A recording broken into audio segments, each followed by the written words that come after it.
Buen día, estimado profesor y compañeras. Mi nombre es Natalie Jarpa, estudiante de Pedagogía en Educación Diferencial, y en esta presentación daré a conocer a ustedes mi proceso de investigación y entrevistas correspondiente al ramo de diseño de aprendizaje inclusivo dictado por el profesor Rodrigo Espinosa.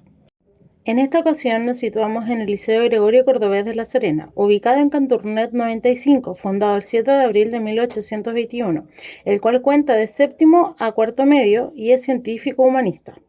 Su visión es ser un referente de la educación pública con tradición emblemática y patrimonial que promueva en los jóvenes un espíritu crítico reflexivo, con claro sentido de pertenencia local y participación ciudadana basado en el respeto, el diálogo y la tolerancia, para contribuir en la construcción de un mejor país. Y como misión, el Liceo Gregorio Cordovés de La Serena es una institución educativa pública mixta que, sobre la base de una educación de excelencia y disciplina en una convivencia escolar y formación autónoma, entrega a los estudiantes las herramientas necesarias para lograr un eficaz desempeño en los estudios superiores y a la vez ser agentes activos de nuestra sociedad. Como organigrama encontramos al rector, señor Mario Rojas Rojas, vicerrector, señor Marcos Barahona Peralta, inspectora general, señora Silvia Araya Cisternas, inspector general, señor Omar Núñez Valderrama y jefe de UTP, señor José Sanzana Carrillo. El establecimiento está adscrito al programa de integración escolar, el cual cuenta con 11 educadoras diferencial, 2 psicopedagogas, 2 psicólogos, 2 fonoaudiólogas, una trabajadora social y una intérprete de señas, para brindar apoyo y atención a un total de 161 estudiantes. Los estudiantes con necesidades educativas especiales transitorias presentan dificultades específicas del aprendizaje, trastorno de déficit atencional y funcionamiento intelectual limítrofe. Y los estudiantes con necesidades educativas permanentes presentan condición del espectro autista, discapacidad intelectual leve, discapacidad intelectual moderada, discapacidad visual y o discapacidad auditiva. Nuestra primera entrevistada es Jocelyn Toro Torres, educadora diferencial, licenciada en educación, docente del programa Integración Escolar. También está presente Maleni Rivera Astargo, profesora de inglés con un magíster en creatividad e innovación pedagógica. Nuestra tercera entrevistada es Francisca Maluenda Algueda, egresada de Fonoaudiología, fonoaudióloga escolar en segundo ciclo, quien también es parte del programa de Integración Escolar. Para dar inicio a la entrevista realizaremos las siguientes preguntas. ¿Usted conoce el decreto 67? ¿De qué manera se ha visto modificado el proceso que usted realiza para las evaluaciones con la llegada e implementación del decreto 67? ¿Podría ejemplificar la aplicación de este dentro del establecimiento? Sí, sí la conozco.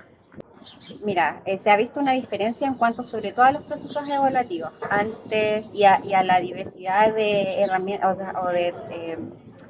herramientas con las que uno evalúa. Porque antiguamente era la evaluación prueba, escrito, memorización. Ahora no, ahora tiene que ver también con un trabajo práctico, un trabajo clase a clase, evaluación más formativa, trabajo en grupo, colaboración. Entonces ahí se ve un poco la diferencia de concepción en cuanto a este nuevo decreto. Si bien no se ha visto tan o tan reflejado así como al 100%, porque este periodo de pandemia igual nos jugó en contra un poco con este tipo de procesos.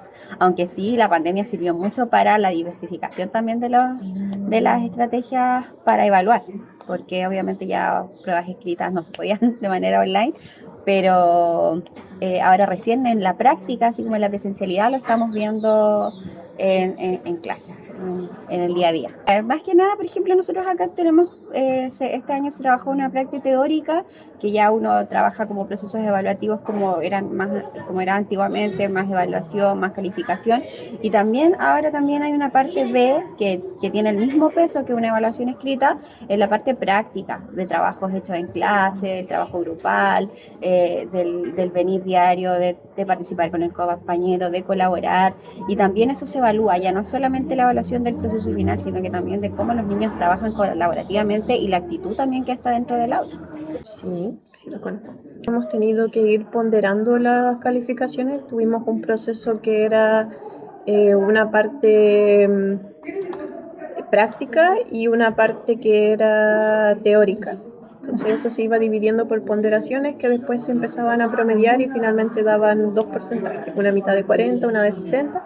Eso se promedia, o sea, se pondera y da finalmente la nota. Con eso se le da como más oportunidad al estudiante de que puedan aprobar. También estuvimos trabajando durante la etapa de pandemia con proyectos, en el aprendizaje basado en proyectos, donde fue de manera interdisciplinaria. Compartimos con otra asignatura y también fue en base a procesos pendientes del trabajo en clase, trabajo grupal y el desarrollo de las habilidades del siglo XXI. Sí, sí conozco el decreto, de manera que cuando realizo las evaluaciones como iniciales o de reevaluaciones, se ve cuando de alguna manera se diversifica o se realiza según las necesidades de cada estudiante. Ya dependiendo del diagnóstico, o si yo ya tengo como información previa a cada estudiante, ahí yo voy modificando también la evaluación. Se va modificando y que también sea de manera integral, bajo como, ya sea como desde mi rol en los pedagogos.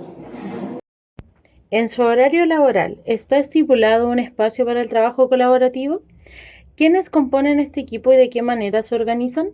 Además, ¿el trabajo colaborativo abre espacio para el trabajo interdisciplinario? ¿De qué manera? Sí, sí, está dentro del horario porque esto está dentro del decreto. Entonces, nosotras tenemos trabajo colaborativo, si bien las horas están dentro del contrato, no hay horarios de extensión, independiente con la cantidad de profesores que trabajemos, el horario sí está estipulado. Por ejemplo, nosotras tenemos trabajo colaborativo, que comúnmente uno le llama trabajo colaborativo, con los docentes de aula, que son los docentes de asignatura, y nosotros hacemos nuestro equipo de aula, pero también tenemos trabajo colaborativo con los demás equipos interdisciplinarios del establecimiento, es decir, con psicólogos, trabajadores sociales, si necesitamos hacer alguna derivación con otro profesional que se requiera trabajar. Entonces, generalmente va a depender del caso. Por ejemplo, en pandemia se requirió mucho el trabajo del programa de integración porque tú sabes que después de este proceso vino un tema de salud emocional en los estudiantes que requirió mucho el apoyo del programa. Entonces, tanto online como presencial, estos últimos años ha sido súper enriquecedor el trabajo de nuestras disciplinas. Hemos hecho talleres, online también hicimos talleres, y bueno, el trabajo que se hace dentro del aula también. Tenemos un espacio para trabajar como departamento, pero con los mismos colegas de inglés, no como de manera interdisciplinaria. Son los días miércoles, desde las 5 hasta las 6 de la tarde, que tenemos ese pequeño horario para ver temas netamente de inglés. Nos han dado la oportunidad para trabajar interdisciplinariamente. Trabajamos con música, educación física, artes, con inglés y tecnología. Estuvimos trabajando en realizar un proyecto bilingüe a base de un servicio en el que los niños tenían que crear un producto o servicio que fuese bilingüe. Se vio durante la pandemia, se nos preguntó este año si queríamos seguir en esa metodología, pero considerando que no había tanta cobertura curricular, preferimos no seguir con lo que sería esa metodología. Ya, en mi horario laboral sí está estipulado trabajo colaborativo, pero en la práctica no se lleva a cabo. Cumpla con mi colega fonoaudióloga, sí se lleva a cabo, pero cuando tenemos el tiempo necesario, más que con las profesoras o con profesoras de asignatura o las colegas educadoras diferenciales, porque con ella puede ser cortita y trabajamos colaborativamente y formamos acta y generamos todo, pero es como de palabra y cuando tenemos el tiempo necesario, ¿no? Siento yo que eso es lo principal que se da en el establecimiento y como programa de integración. Nosotros como profesionales asistentes trabajamos muy en conjunto en temas como el trabajo interdisciplinario, ya sea los psicólogos que están, las trabajadoras sociales y fonoaudiólogas. Hacemos muchos talleres, escuelas para padres también, que los estamos desarrollando desde el 2020 hasta la fecha, conversatorios, y siempre estamos como organizándonos y teniendo reuniones para organizar esta actividad. ¿Es aplicada la codocencia en el establecimiento? Si es así, ¿cómo organizan el desarrollo de las clases? Depende porque nosotros trabajamos en un liceo.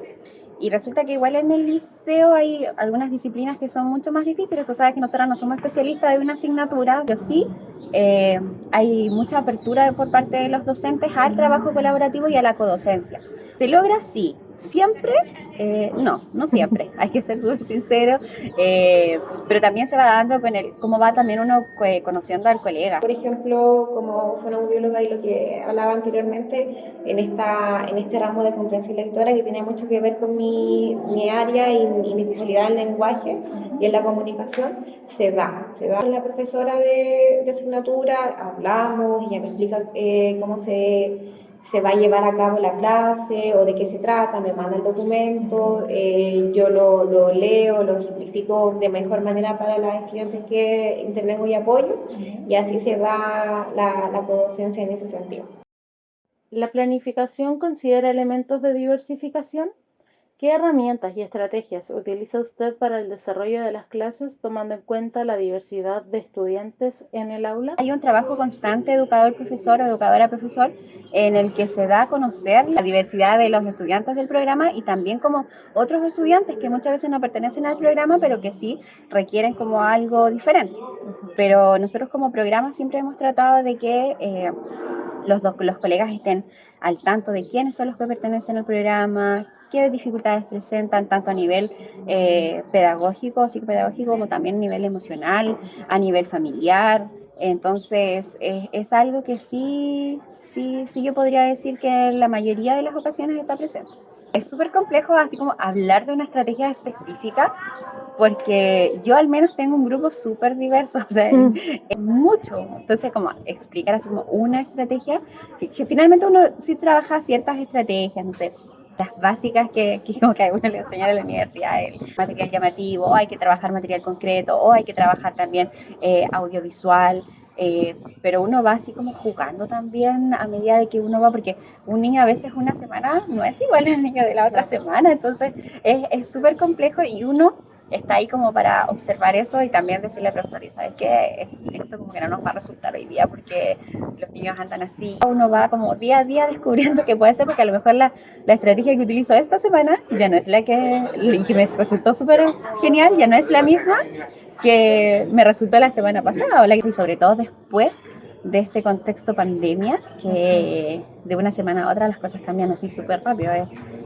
Sí, yo considero que sí, dentro de la planificación hay diferentes elementos que ayudan como a ser más innovadora de algún modo la clase, no tan monótona, considerando que tuvimos que aprender muchísimo de la pandemia ya que estábamos de manera remota. Aprendimos cosas más tecnológicas como juegos, aprendimos a utilizar también otras plataformas donde los niños podíamos ver el avance que ellos van teniendo, se utilizan también ahora en la clase. Hartas actividades grupales, de reducir un poco lo que son las pruebas, los quizzes, más que nada como trabajo grupal y ver el que estén desarrollando otro tipo de habilidades en conjunto con el idioma. Sí, todo el rato. Bueno, la planificación que hago como a principio de año, a mitad de año, porque igual va variando, soy como súper flexible en ese sentido y la planificación que realizo se adapta a cada estudiante, o sea, con su realidad.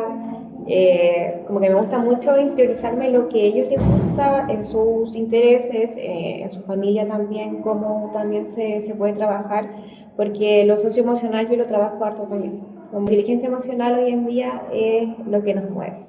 Así que ahí trato como de mezclar todo y que sea bien diversificado. Tanto en aula regular como estoy ingresando más a la clase en ese en específico, llevo todos los recursos necesarios como para apoyar a las chicas. Herramientas como bien simples, un lenguaje bien concreto, siempre que sea como muy personalizado el apoyo.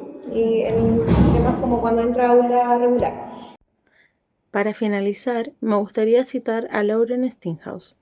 El currículum es un intento de comunicar los principios de una propuesta educativa, de tal forma que esté abierta al escrutinio crítico y sea capaz de traducirse eficazmente en la práctica. Por tanto, gracias a este proceso de investigación, es posible visualizar la realidad de un establecimiento histórico, quedando en evidencia cómo en base a un arduo trabajo, poco a poco se abre camino a una educación que rompe con los parámetros establecidos y da paso a una educación inclusiva, respetuosa, colaborativa y flexible. Muchas gracias.